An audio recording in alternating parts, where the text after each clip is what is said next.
There's only a few times in life that you get a chance to put your entire career and reputation on the line.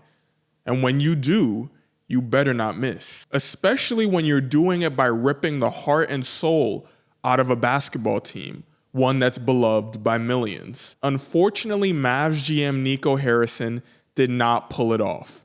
He traded one of the best young players in the NBA, a top 3 player in Luka Doncic, to the Los Angeles Lakers for Anthony Davis, who hasn't even played 20 games for the Mavericks since being traded there, while Luka Doncic is averaging nearly 40 points a game for the Los Angeles Lakers. When this trade happened back in the beginning of 2025, many people were calling it the worst trade in sports history, triggering massive backlash of fans outside the stadium, putting caskets out, screaming "Fire Nico" at the games, and maybe even the worst outcome was some people abandoned their fandom for the Dallas Mavericks altogether, with attendance at the games cratering. Now, nearly 9 months later, the Mavericks decided that the brand has been damaged so badly that he had to go. When we examine what might have been the worst trade in sports history, it wasn't just that a great player got traded in a deal where the team got back less value, as most people would agree. It was specifically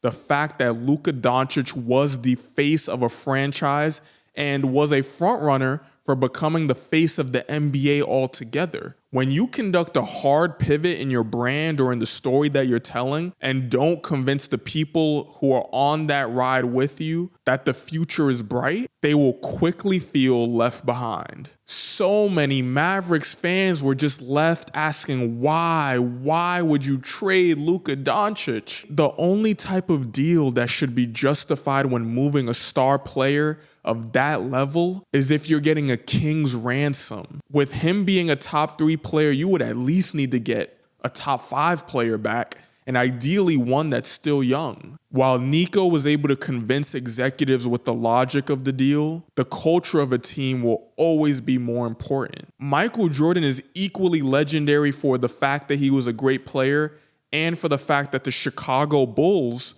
were winning multiple championships. Both are big reasons why that brand reached such enormous heights. And look, I think bold decisions are necessary. Bold decisions like LeBron going back to Cleveland worked out. Bold decisions like Kevin Durant joining the Warriors worked out for him.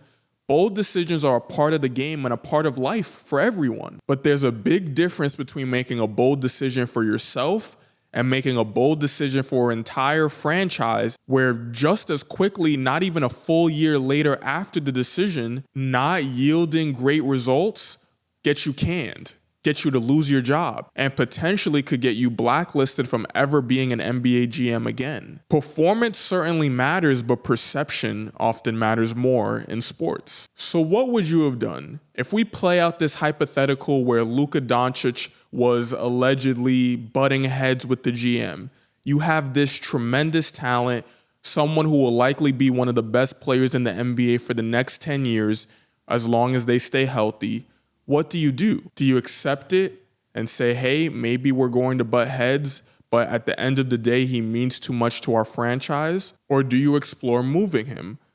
Almost certainly, most people would agree that he should have been shopping Luka Doncic to multiple teams if this was his intention. When you think about this for the everyday person, a bold decision is typically going to look like getting a new job, leaving your job, starting that business that you've been waiting to explore. Largely personal decisions, but still ones that can impact people around you, your family, friends, anyone who's invested in your story. Similarly, you have to make sure that it never feels like you're abandoning the people around you. Nico Harrison was a great GM his whole career up until this moment.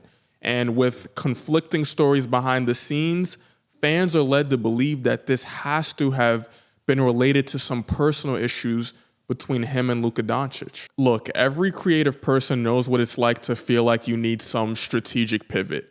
The Mavericks definitely didn't look like they were heading to the NBA Finals, but they certainly look like they could still be a playoff team with Luka healthy. Evolution is good, but only when you bring the audience with you. Cultural relevance is what creatives, entrepreneurs, and athletes use to build communities around them, not just passerby traffic. You can't out-strategy culture, and as soon as the fans turn on you, it's already over. Ultimately, some people will just dismiss this as a crazy idea that came to life. But how I will remember this deal is as a cautionary tale for when you make those bold decisions in life, making sure you thoroughly understand how it will impact the people around you. Hopefully, Nico Harrison will land on his feet. But for now, the Dallas Mavericks have to rebuild around their number 1 pick from the draft, Cooper Flagg, and maybe just start from square one again.